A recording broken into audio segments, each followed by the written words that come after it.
Hello and welcome to Devlog 6 of Cloverskar. This is a Metroidvania game I'm currently developing, and in the past 2 weeks I've added a bunch of new features that I'd like to show you in this video.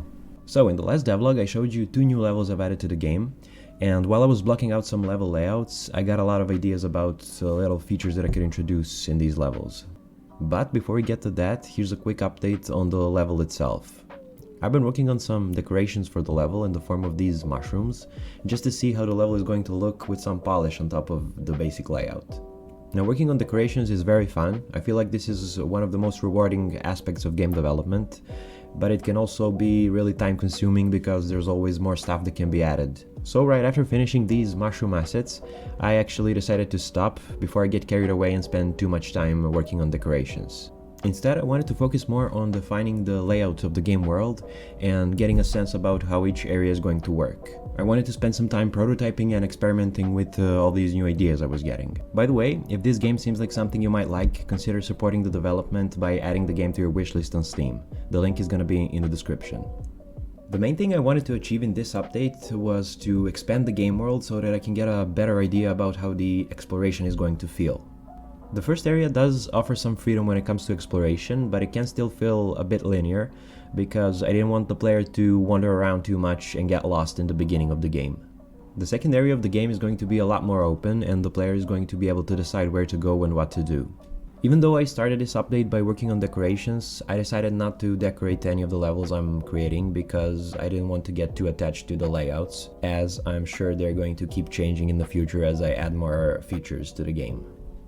And it's a known occurrence in video game development that developers sometimes get too attached to features they spend a lot of time on, which can sometimes make them unwilling to scrap bad features. That's why I was okay with using some placeholder graphics for features that I could just throw away if they don't end up being fun. And if I do end up liking these features, then I'm probably gonna like them even more when I polish them up with some hand-drawn assets and fancy effects. So the first thing I wanted to implement was a simple bouncy block that I can use to make some fairly easy platforming sections, but ones that I can make more difficult by mixing them up with other game objects. I created an object using my placeholder wall texture, and then I made it apply a force upwards when the player lands on it. After playing around with the strength of the bounce for a while, I found a value I was happy with, and I finished the block by adding a quick animation when the player bounces, just so that the object feels more interactive. So this is not going to create the most difficult platforming sections, but it's going to be a fun object for the player to play around with in the early game, and as I said, it can always be made more difficult by mixing things up with different types of objects. For example, I made this variation of the bouncy block which disappears for a couple of seconds after the player bounces on it, which puts the pressure on the player to think faster and make decisions on the fly. Another thing I wanted to do with this update was to expand on the glide ability that the player receives after defeating the first boss of the game. As it is right now, the ability simply lowers the player's falling speed while the jump button is pressed in the air, which is cool, but I think it could be expanded by combining it with some other game elements. My idea was to create an object which would represent something like a wind blowing upwards from the floor towards the ceiling. And this object wouldn't normally interact with the player at all, but if the glide ability is used inside one of these objects, then the player is going to start flying towards the ceiling. So I created this little section where the player cannot jump high enough to get through, but by using the glide ability in combination with this new wind object, the player can fly up and reach the ledge. Next, I wanted to combine these mechanics with some hazards to create a bit of a platforming challenge, so I created these deadly red circles and arranged them inside one of these areas. In the first area, getting through is simple enough, where the player just needs to fly over them, but in the second one you need to carefully fly through between the hazards on the floor and on the ceiling. I also made some of the hazards move back and forth to add another dimension to the challenge. At this point, the level was starting to take shape, and since my world is divided into multiple scenes to ensure better game performance, it was getting kinda hard to visualize what the entire world looked like altogether. Now, for some games this wouldn't be a big deal because you can just design all the levels independent from each other and then connect them all in a sequence in the end. But for a Metroidvania, it's crucial to ensure that all the levels work together well, that they're well connected and the layout of the entire world makes sense. It should all really feel like one big level. That's why it's important right from the beginning to have an overview of all the areas and make sure they fit together well. So I wanted to somehow create a preview mode where I could see all the levels in one scene. My initial idea was to simply screenshot all the levels inside of Unity and bring them into Photoshop and stitch them all together. But this didn't really seem like the optimal solution because I really wanted to see all the scenes combined in the Unity editor. One idea that came to mind is that I could actually load all the scenes additively and they would all appear in the same editor window. The only problem with this approach is that because all the scenes are centered around 00, when I load them all together they would all overlap each other. So what I needed to do is for each level shift all the coordinates based on where the level is supposed to be in the world. This way when I opened all the scenes together, each level would appear in its correct position.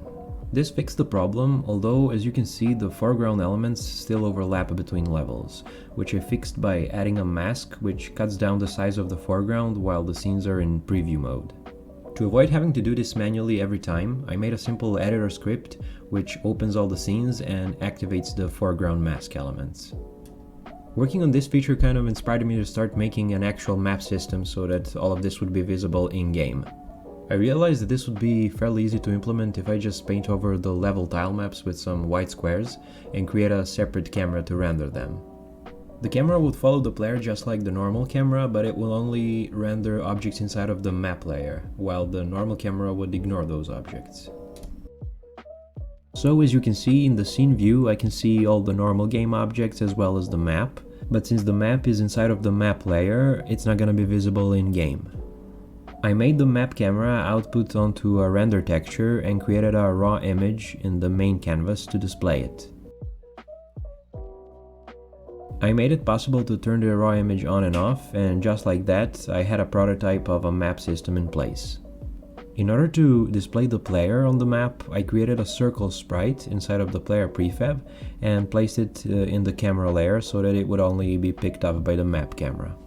In one of the future devlogs, I'm going to come back to the map system to give it a redesign to fit better with the rest of the game, and also to give it some more functionality and make it more useful. But for now, this is gonna have to do.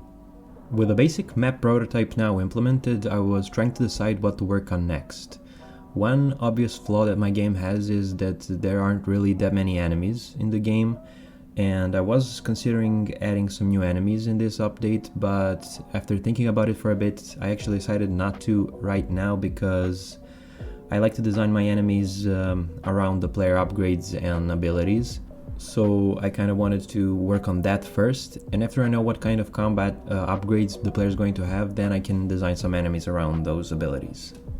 So I decided that I wanted to create some special attacks in order to give more complexity to the combat system, but I remembered that the player is going to need some sort of energy or mana system in order to perform these attacks. So I decided that I would actually work on the mana system first, and the special attacks would probably come in the next devlog. I created a mana bar underneath the player HP, which is just gonna be a rectangle for now, and the player is going to fill this bar up just like in most Metroidvanias by defeating enemies. So I created this mana particle that's going to be dropped by enemies, and I made it fly towards the player when defeating an enemy, which fills up the mana bar. I also made this animation where the player glows up when picking up the mana particles. Finally, I made it so that when the player uses the checkpoint object to heal, it also fully regenerates the mana. So at this point I was very happy with the progress I've made, and I decided to take a break and make this video. I'm now going to spend some time off camera trying out these features to see if any of them need some tweaks or adjustments.